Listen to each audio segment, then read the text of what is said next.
मानव का देह। शिव पुराण की कथा कहती है, शिव महापुराण की कथा कहती है कि इसके बाद यदि 84 लाख में नंबर की जो योनि है मानव की देह, इस योनि में व्यक्ति ईश्वर का भजन कर लेता है, सत्कर्म कर लेता है, कुछ सेवा कर लेता है, कुछ पुण्य कमा लेता है, तो फिर उसका जन्म नहीं होता, वो परमात्मा की शरणागति में विराजमान है। पुनरपि जन्म पुनरपि मरणम के प्रपंच से अगर कोई छूटना है तो यह मानव की देह है, मनुष्य की देह, मानव का शरीर है। तो उन योनियों में आप सोचने और समझने की शक्ति नहीं होगी। केवल एक मानव की देह है जिसमें सोचने और समझने की शक्ति है।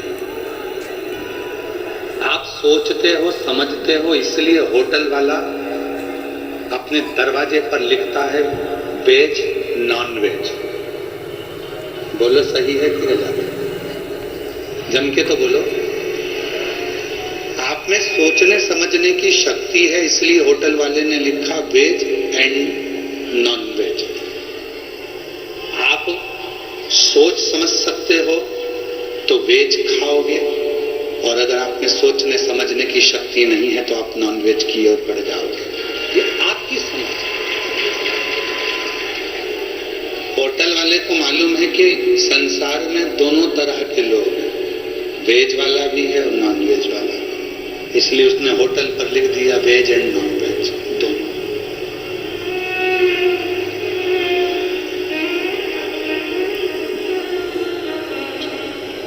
एक शादी का मंडप भी है, शादी करोगे, एक अदालत भी है तलाक करने के।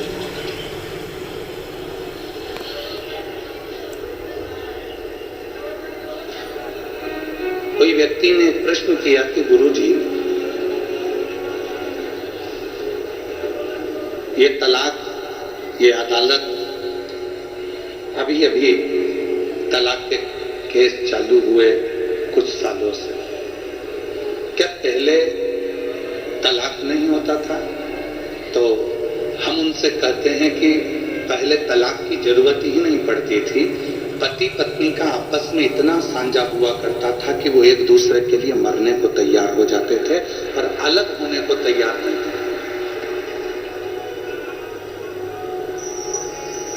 हमारे सनातन धर्म में ये तलाक की जो प्रथा है ये नहीं थी,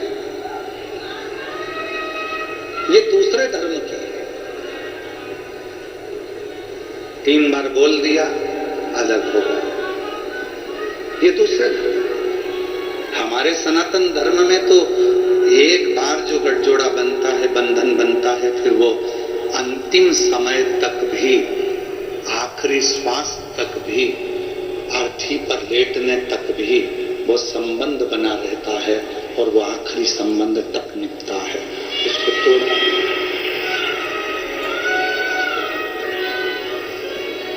सनातन तलाक को पीछे रखता है, सनातन प्रेम को आगे रखता है, सनातन श्रद्धा को आगे रखता है, सनातन विश्वास को आगे रखता है। और आज इस व्यासपीठ से कहने में हम पीछे नहीं हटेंगे, भले किसी को बुरा लगे चाहे भला लगे। एक बात जरूर कहना चाहेंगे,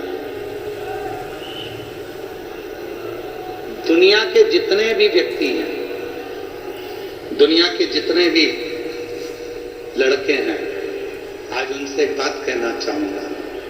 दुनिया के जितने लड़के हैं उनसे एक निवेदन करना चाहूंगा, अगर तुम्हारी किस्मत में कोई शंकर जी की पूजन करने वाली, कोई शंकर जी का व्रत करने वाली कोई लड़की तुम्हारी किस्मत में अगर मिल जाए तो समझ लेना तुम्हारे जैसा कोई किस्मत वाला नहीं होगा, तो काल के जाल से भी निकाल कर ला सकते।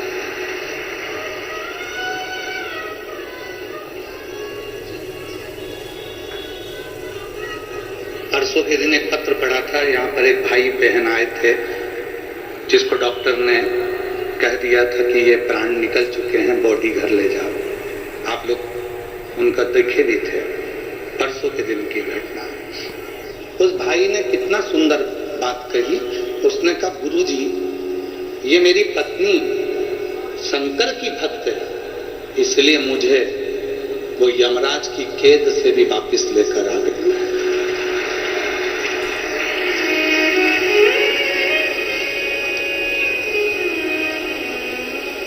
तुम्हारी पत्नी अगर शंकर जी के मंदिर में जा रही है, एक लोटा जल चढ़ा रही है, सोमवार का व्रत कर रही है, प्रदोष का व्रत कर रही है, 16 सोमवार व्रत कर रही है, पशुपति व्रत कर रही है, सोमवार की अष्टमी का व्रत कर रही है, तुम खुश होना कि भगवान ने तुमको ऐसी धर्म पत्नी दी है जो तुम्हारे सिर पर काल भी अगर आ रहा होगा तो उसके व्रत करने से तुम्हारे काल को भी टाल देगी।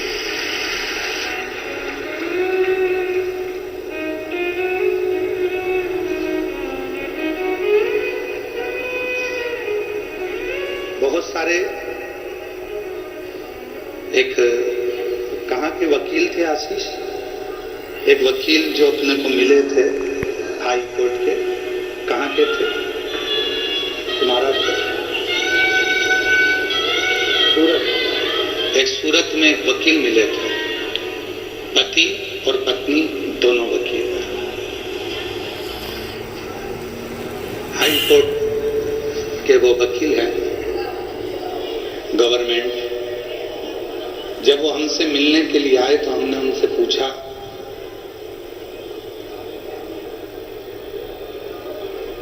कि आपके पास में इतने सारे तलाक के केस आते हैं, आप गवर्नमेंट के वकील हैं, उसमें कितने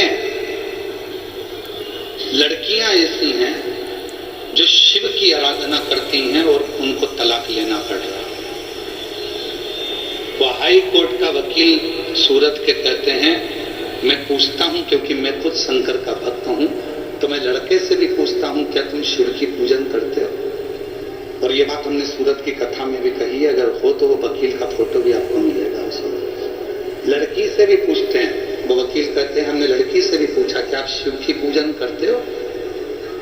तो कहा, गुरुजी, जो लड़की शिव को एक लोटा जल चढ़ाती होगी, जो बेटी जो बेटा शंकर से लगाव रखता होगा, उसका जिंदगी में कभी तलाक नहीं हो सकता, क्योंकि वो शिव से इतना प्रेम करते हैं और शिव प्रेम परोसते हैं।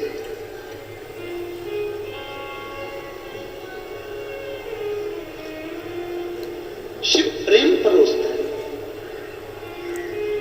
दुनिया के लोग कहते हैं 33 कोटि देवी देवता में सबसे ज्यादा प्यार इन देवता का है, कोई कहता है उन देवता का प्यार, पर उन्होंने भी प्यार देखा नहीं है।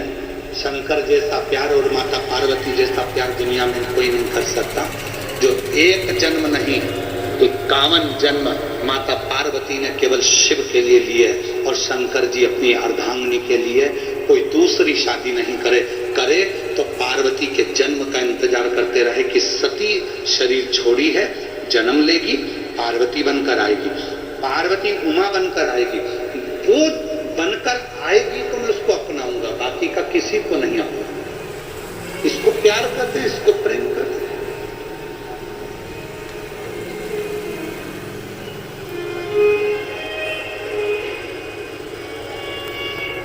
और नहीं तो आज का जमाना है, एक शादी इतना प्रेम भाव से शादी करी, तलाक हो गया, मालूम पड़ा थोड़ा गया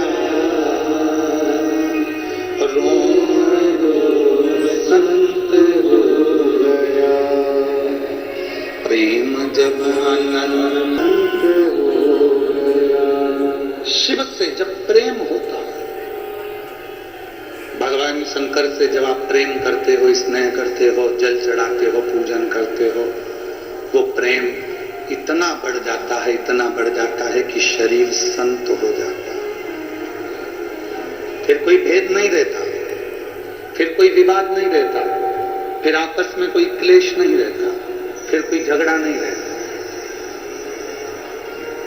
और मेरा निवेदन है इस पंडाल में बैठी हुई सब मेरी जीजियों से, मेरे जीजाओं से, मेरी बेटियों से, बेटाओं से, मेरे बुजुर्ग माँ बाप से, और जितने आस्था चैनल पर कथा सुन रहे हैं, जितने सोशल मीडिया पर कथा सुन रहे हैं, उनसे अपने बच्चों को शिव जी के मंदिर की सीढ़ियां चढ़ाना प्रारंभ करो। अपने बच्चों को शंकर जी के मंदिर में 1 लोटा जल चढ़ाने के लिए भेजना प्रारंभ करो। अपने घर के बच्चों को शंकर का दरवाजा दिखाओ। अगर तुम्हारे बच्चे शिव की शरणागति में रहेंगे और शंकर से प्रेम करने लगेंगे तो तुम्हारे बच्चों की जिंदगी कभी बर्बाद नहीं होगी, चाहे वो बेटा हो चाहे वो बेटी।